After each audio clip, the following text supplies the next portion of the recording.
Apakah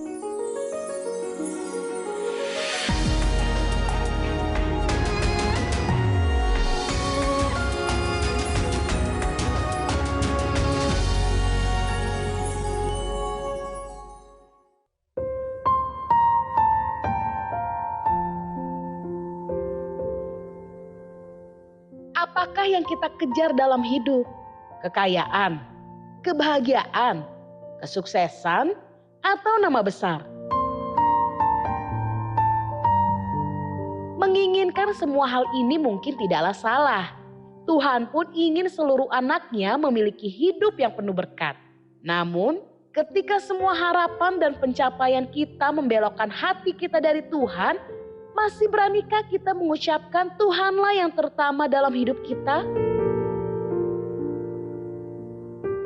Sahabat, marilah kita kembali menempatkan Tuhan sebagai yang utama dalam hati kita. Saat kita berhenti meratapi kehilangan kita dan berbalik mengejar langkahnya, urapan dan perkenanannya akan turun atas kita.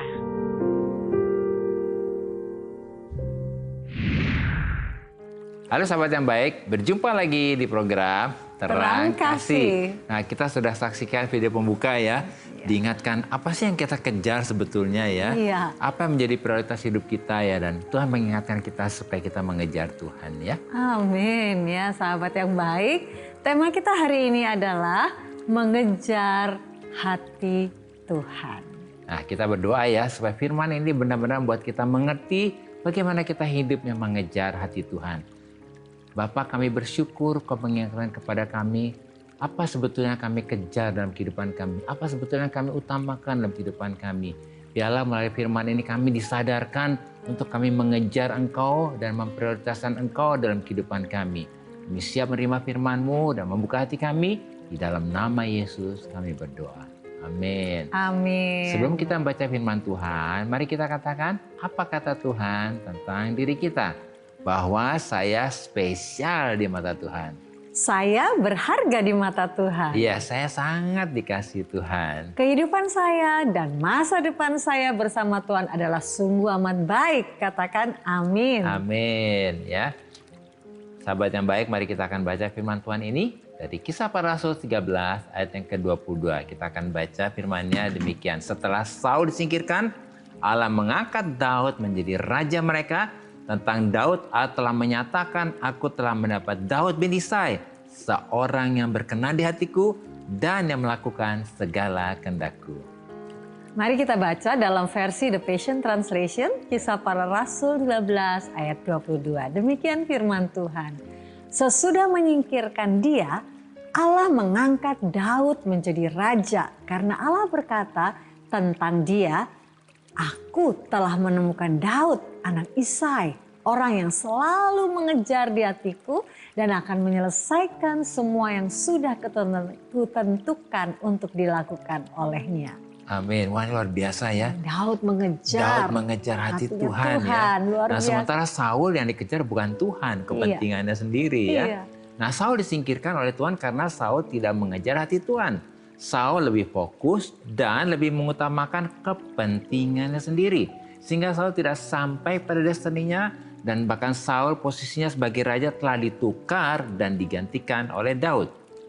Sebab di mata Tuhan, Daud selalu mengejar di hatinya Tuhan. Amin. Artinya Daud selalu intim, dekat dan melekat dengan Tuhan. Dan selalu mengikuti apa yang ada di hati Tuhan. Karena Daud menaruh cintanya hanya kepada Tuhan. Dan Daud lebih tertarik untuk mengenal pribadi Tuhan. Sehingga hati Daud cocok dengan hatinya Tuhan. Oh, ini luar biasa ya. Daud lebih tertarik untuk mengenal Tuhan ya. Makanya arti nama Daud itu kan beloved, kekasihnya Tuhan. Wah, luar biasa ya. Kemudian di mata Tuhan, Daud dapat melakukan semua yang menyenangkan hati Tuhan. Dan apa yang menjadi kehendak Tuhan. Sebab Daud menaruh cintanya hanya kepada Tuhan. Sehingga Daud dimampukan untuk dapat menyelesaikan semua yang sudah ditentukan Tuhan untuk dilakukan oleh Daud. Karena Daud selalu mengejar hati Tuhan dan menaruh cintanya hanya kepada Tuhan, Maka ketika Daud menjadi raja atas Israel, Daud dimampukan untuk melakukan kehendak Allah pada zamannya. Artinya selama Daud dipercaya oleh Tuhan untuk menjadi raja atas Israel, Daud dengan antusias, dengan sungguh-sungguh dan dengan bersemangat melayani keinginan Allah untuk generasinya. Amin. Nah, ini luar biasa. Daud orangnya selalu antusias untuk Tuhan ya. Amin. Sehingga pada masa generasinya Daud, bangsa Israel melakukan kehendak Tuhan dan bangsa Israel berhasil sampai kepada destininya dan bahkan memenuhi rencana Tuhan. Sebab Daud membawa bangsanya untuk fokus pada Tuhan dan mengasihi Tuhan. Sehingga pada masa kepemimpinan Daud, Tuhan mengaruniakan keamanan kepada Daud dan bangsa Israel. Daud itu bukan orang yang sempurna. Karena Daud selalu mengejar hati Tuhan, maka ketika Daud jatuh dalam dosa, dengan rendah hati Daud mengakui dosa-dosanya dan meminta agar Tuhan jangan mengambil rohnya yang ada pada Daud. Sebab bagi Daud lebih baik kehilangan istananya, kekayaannya, kedudukannya daripada kehilangan Tuhan. Amin. Nah, ini kelebihan Daud. Jadi bagi Daud, ambil deh kekayaan, kedudukan. Yang penting dia tidak mau kehilangan hubungannya dengan Tuhan. Amin. Makanya dia katakan jangan ambil rohmu. Luar biasa ya.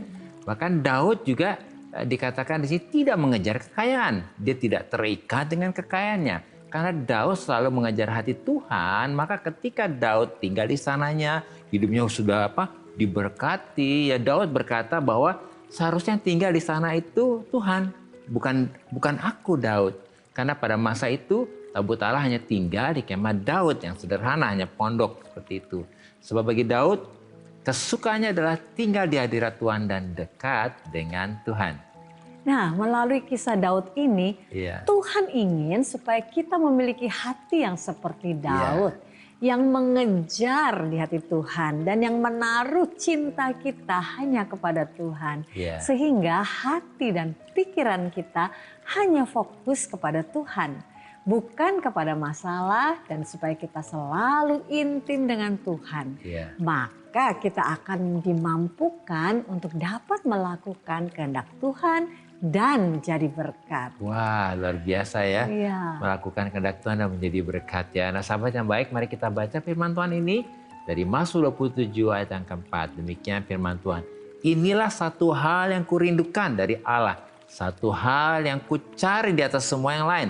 Aku menginginkan hak istimewa tinggal bersamanya di setiap waktu dalam rumahnya. Menemukan keindahan wajahnya. Nah, sahabat yang baik, inilah hati Daud. Hati yang selalu mengejar hati Tuhan. Bahwa bagi Daud, satu hal yang paling dirindukan dari Allah dan satu hal yang paling dicari di atas semua yang lainnya, yaitu Daud menginginkan hak istimewa untuk tinggal bersama Tuhan di setiap waktu dalam rumah Tuhan. Supaya dapat menyaksikan kemurahan Tuhan dan menikmati bait-Nya.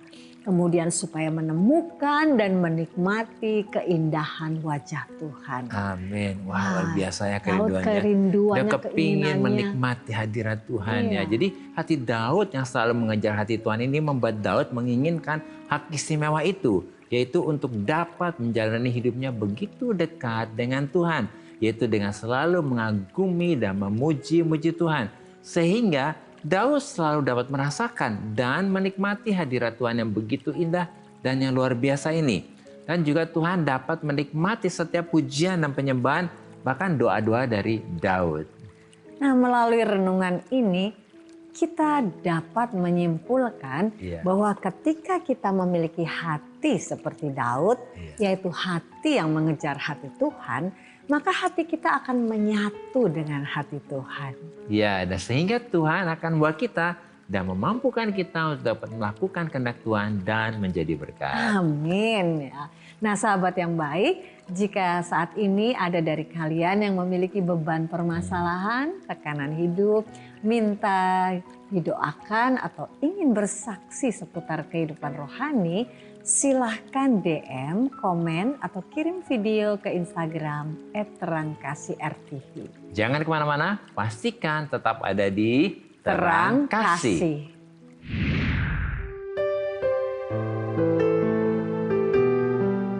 Halo sahabat yang baik, saya akan membacakan renungan firman Tuhan untuk terang hari ini. Dalam Mazmur 84 ayat yang ke-10 dalam versi The Passion Translation. Mari kita buka Alkitab kita baca sama-sama ya. Demikian firman Tuhan. Karena hanya satu hari keintiman denganmu, seperti 1000 hari sukacita yang digulung menjadi satu. Aku lebih suka berdiri di ambang gerbang indah, siap untuk masuk dan menyembah Allahku, daripada menjalani hidup tanpamu di sana paling indah, milik orang jahat. Bagi Daud, satu hari intim dengan Tuhan dan ada di hadirat Tuhan itu jauh lebih indah, lebih menyenangkan daripada 1000 hari di tempat yang lain. Yang terindah sekalipun, bahkan jauh lebih menyenangkan daripada berada dan menjalani hidup tanpa Tuhan di istana milik orang jahat yang paling indah sekalipun. Jadi, Daud sudah menemukan, mengalami dan membuktikan bahwa satu hari intim dengan Tuhan ada di hadirat Tuhan membuat Daud diberi kekuatan, kemampuan dan hikmat untuk dapat melewati dan menyelesaikan setiap masalah yang akan dihadapi Daud dalam 1000 hari ke depan. Demikian juga dengan kita, ketika kita intim dengan Tuhan, maka kita akan menerima hikmat dan strategi yang dari Tuhan. Sehingga Tuhan akan menuntun kita, membawa kita dan memampukan kita untuk dapat melewati, menerobos dan menang dalam menghadapi setiap masalah. Tuhan memberkati.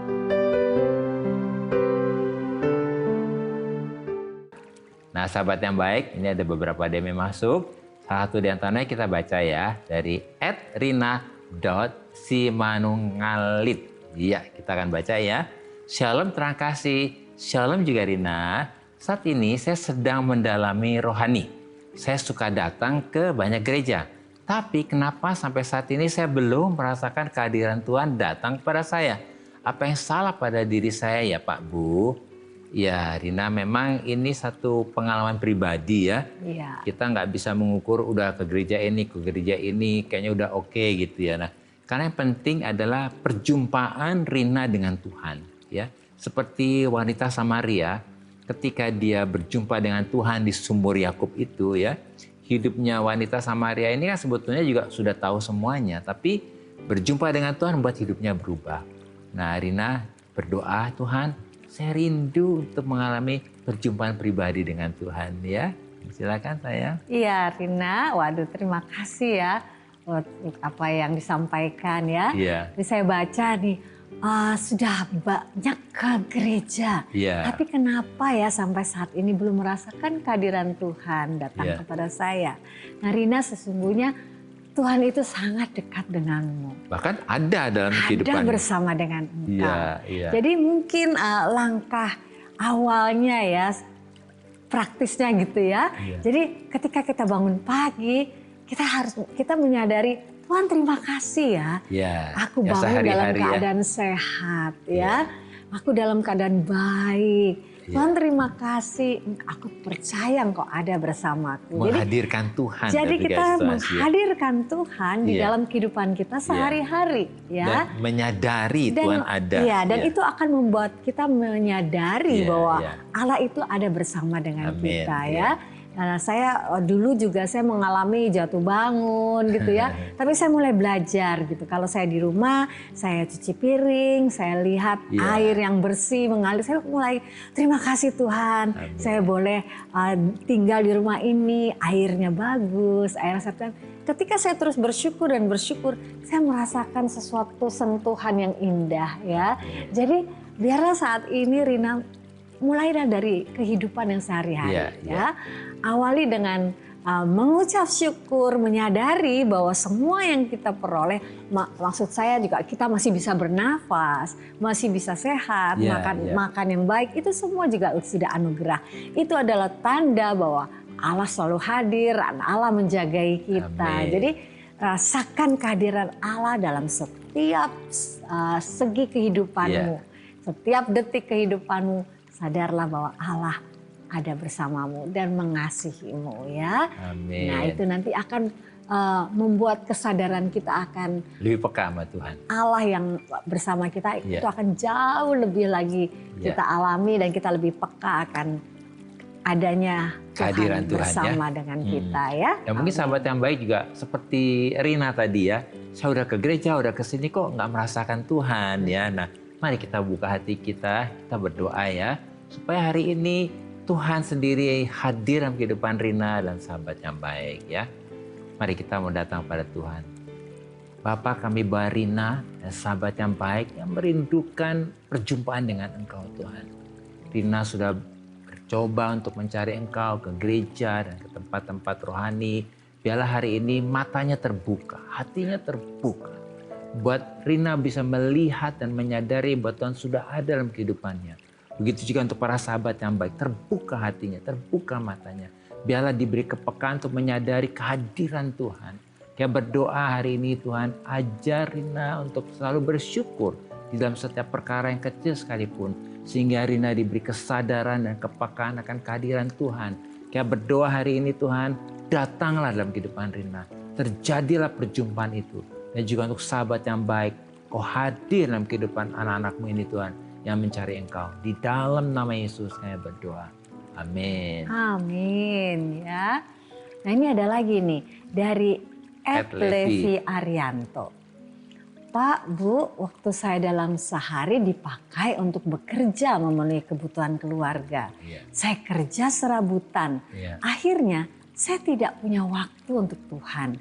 Apakah Tuhan akan marah sama saya? Tapi ini demi keluarga saya Pak, Bu. Mohon petunjuknya.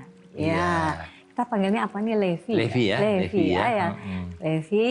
Tuhan itu Bapak kita. Iya, Tuhan Bapak kita. Dan dikatakan tadi waktunya begitu padat ya bekerja sibuk, untuk memenuhi kebutuhan keluarga. Ada juga kerja serabutan dan akhirnya katanya tidak ada waktu untuk Tuhan. Apakah Tuhan marah? Jadi begini, kita kadang-kadang berpikir kalau waktu untuk Tuhan adalah kita ambil waktu sendiri, kita datang berdoa, 1 jam duduk gitu ya. sendiri berdoa dan sebagainya. Tetapi Tuhan itu ada di setiap waktu, di setiap saat hidup kita. Baik kita lagi bekerja, baik saya sebagai ibu rumah tangga mungkin sedang melakukan tugas-tugas rumah tangga. Allah ada bersama kita. Dia adalah Immanuel yang menyertai kita. Dan apakah kita dikatakan tidak punya waktu? Oh, setiap waktu dalam hidup kita pasti kita ada waktu. Maksudnya begini, saya sebagai ibu rumah tangga, pagi-pagi saya misalnya melakukan pekerjaan saya, bikin sarapan, saya langsung bicara ngobrol. Tuhan, terima kasih hari ini ada makanan, saya masih bisa masak untuk suami saya sehari-hari. Jadi ngobrol sama Tuhan. Jadi saya coba bayangkan misalnya saya ini punya anak. Anak saya hanya ada waktu misalnya 1 jam dalam sehari ngobrol sama saya ya. Tapi saya lebih senang kalau dia sehari-hari dekat dengan saya, ngobrol dengan saya ya. Dalam hal yang biasa kerap dengan saya dengan keseharian itu. Dan tentunya Allah kita juga rindu kita seperti itu ya. Maksudnya di dalam meskipun Levi bekerja tapi ingatannya kepada Tuhan ya. Tuhan terima kasih aku sedang mengerjakan hal ini, tolong aku gitu ya. Biarlah semua pekerjaan ini mendatangkan kemuliaan bagimu. Nah gitu ya. Jadi hari-hari kita selalu ada waktu. Kenapa? Karena di dalam kita melakukan pekerjaan kita, kita selalu melibatkan Tuhan. Ajak ngobrol Tuhan, bersyukur, berterima kasih dengan apa yang Tuhan percayakan. Jadi itu kita sudah menyediakan waktu untuk Tuhan. Dan apakah Tuhan marah sama saya tadi katakan? Oh Allah kita begitu baik. Bahkan Yesus mati di kayu salib ketika kita masih berdosa. Belum sempurna ya. Belum sempurna. Jadi betapa Allah melihat ke dalam hati Levi yang sangat bukannya rindu. Menuntut ya. Dia tidak menuntut Dia menerima kita. Dia menerima kita dan menyempurnakan kita. Apalagi saudara kita Levi ini sangat rindu untuk punya waktu dengan Tuhan. Pasti Tuhan tahu hatimu dan Tuhan mau untuk Levi lebih mengerti lagi bahwa kehidupan sehari-hari itu ngobrol dengan Tuhan itu adalah kita sudah menyediakan waktu dengan dia bersama dia ya. Kita doakan ya. Ya kita doakan ya. Silakan saya. Bapa, sungguh kami bersyukur dan berterima kasih untuk anakmu Levi yang kau kasihi. Betapa anakmu ini merindukan waktu bersamamu. Biarlah hari ini Roh Kudus menolong Levi untuk memberikan kepada Levi satu pengertian, satu kesadaran, dan satu hal yang begitu indah, yaitu apapun yang sedang ia lakukan dalam aktivitasnya sehari-hari, biarlah Levi menempatkan Tuhan sebagai mitranya, sebagai bapaknya, sebagai Tuhan yang mengasihinya, dan terus berbicara dan fokus kepada Tuhan di dalam seluruh kegiatannya. Dan kami percaya itu menyukakan hatimu, sekalipun waktu Levi ini, waktu yang ada pada Levi itu begitu padat, tetapi kalau Levi terus ada bersama denganmu, melibatkan engkau, berbicara dengan engkau dalam segala situasi hidupnya, maka kami tahu Allah sangat bersuka cita dan sangat berkenan akan apa yang menjadi kerinduan Levi ini. Amin. Terima kasih Bapak, demikian juga untuk sahabat-sahabat kami yang lain yang mungkin memiliki hal yang mirip dengan biarlah pergumulan dan semuanya ini kami bawa kepadamu, dan keseharian kami adalah kami terus bergaul erat dengan Engkau. Selalu berkomunikasi dengan Engkau karena Engkau adalah Bapa kami yang sangat mengasihi kami. Sebabnya kami percaya bahwa apa yang kami rindukan itu selalu ada bersama denganmu di setiap saat hidup kami, itu akan terjadi. Dalam nama Yesus kami berdoa dan mengucap syukur. Amin. Amin ya. Nah, sahabat yang baik, hal yang perlu kita ingat nih supaya kita mengerti bagaimana mengejar hati Tuhan. Yang pertama adalah memiliki hati seperti Daud. Bagaimana Daud bukan orang yang sempurna, tetapi karena Daud selalu mengejar hati Tuhan, maka ketika Daud jatuh dalam dosa dan dengan kerendahan hati, Daud mengakui dosa-dosanya dan meminta Tuhan supaya jangan mengambil rohnya yang ada di dalam Daud.